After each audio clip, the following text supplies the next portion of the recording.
Je me présente en quelques mots, je suis le chef propriétaire de la maison Saint-Crescent, je m'appelle Lionel Giraud. Maison Saint-Crescent, 3 lieux de vie, une cave à vin, une cave à manger, esprit bistrot, très canaille et une table 2 étoiles. Donc ma plus belle rencontre dans la restauration, je pense qu'il y a une vingtaine d'années, c'est Michel Guérard, qui est un homme exceptionnel qui m'a un peu changé la vision de ce qu'était le management, qu'est-ce qu'était l'intérêt social dans nos maisons, dans mon parcours un petit peu, on va dire, de terroir, aller rechercher un petit peu ce qui se faisait ailleurs, parce que c'est vrai qu'à l'époque, on n'avait pas tout ce qui était digital, communication, il fallait se déplacer un petit peu comme un compagnon du devoir, du Tour de France, il fallait avec sa canne de pèlerin visiter les régions pour comprendre la philosophie des terroirs, l'approche culinaire. Et ça m'a un peu changer la vision de ce qui était aussi une cuisine d'auteur avec la capacité de s'adapter à la demande du client, sur la cuisine minceur, sur la cuisine exceptionnelle avec le 3 étoiles et aussi sur cette cuisine régressive de Madeleine de Proust qu'on pouvait ressentir à travers ces plats. Et je pense que c'est un homme qui m'a ouvert l'esprit, la voie et aussi qui m'a permis d'avoir une possibilité d'entreprendre quelque chose de différent, de cultiver une singularité. Guest Online correspond à mes valeurs d'entrepreneur, mes valeurs de chef de cuisine. Ce sont des personnes bien sûr qui sont dans ma région, donc pour quelqu'un qui prône une éthique de terroir et on va dire de bon sens dans l'alimentation, d'adopter une cuisine responsable, la Guest Online faisait partie de toutes ces valeurs-là. Et outre ça, on va dire cette adaptation qu'ils ont mis au niveau du digital, au niveau du fonctionnement de nos maisons, concernant les réservations, concernant le suivi client. C'est presque une conciergerie à part entière qui nous fait gagner un temps considérable, que ce soit bien sûr sur le quotidien, mais aussi sur le retour de nos clients.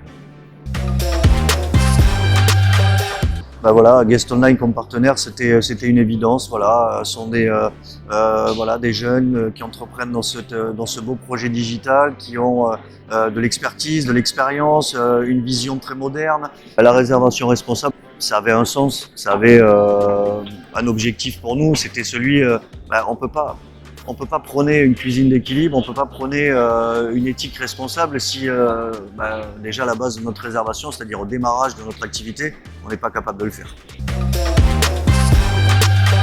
Mon principal gain depuis qu'on utilise Guest Online, c'est qu'on a gagné en confort de travail, on a gagné en visibilité, on a gagné en organisation. Je pense que ça accompagne une personne à adopter un positionnement de travail qui est efficace.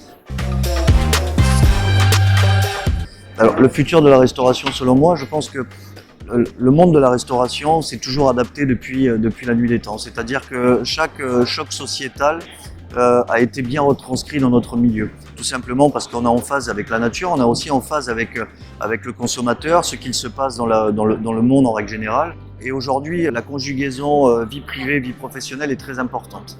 Et je pense qu'il faut continuer à cultiver ça. Et pour moi, le grand challenge de la décennie, c'est d'arriver à un compromis sur tout ça, sans perdre bien sûr la qualité qu'on s'efforce d'obtenir dans nos maisons et surtout la qualité de travail pour nos collaborateurs. Donc tout ça, ça doit avoir du sens. On ne peut pas continuer comme ça, je veux dire, on reçoit des gens, finalement on fait plaisir à des gens où l'empreinte carbone de ces gens-là est énorme. Et donc ça va à contresens nos directions. Mais il faut continuer à adapter ça, il faut continuer à se battre pour ça et ça fait partie de nos challenges à venir. Au point de vue global, un acteur responsable, c'est quelqu'un qui fait attention bien sûr à ne pas gaspiller nos ressources alimentaires, déjà parce qu'elles se font rares. Le coût de l'énergie monte en flèche, la production est de plus en plus difficile. Il faut comprendre aussi que derrière tout ça, il y a des hommes et des femmes qui se lèvent tous les jours pour produire, pour élever, pour cueillir, ramasser, pêcher. Il faut rendre hommage à ça. Voilà, aujourd'hui, mon objectif quotidien, c'est de ne pas prélever à la nature sans lui rendre hommage. Pour notre planète, mais aussi pour laisser quelque chose de durable à nos enfants et à nos petits-enfants.